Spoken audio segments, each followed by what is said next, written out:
عباس کیوانی داره کار میکنه. باشه چون سوزنش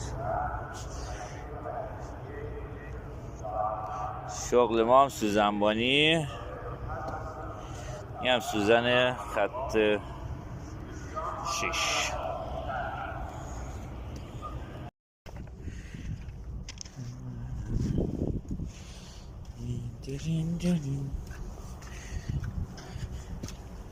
کار ما تو برف و بارون و آفتاب و اینا نداره، چه سوزن دستی باشه مثل این سوزن و چه سوزن برقی باشه مثل سوزن‌های قبلی. فقط باید تو برف و هوای بارونی و هوای چیز راه باشه.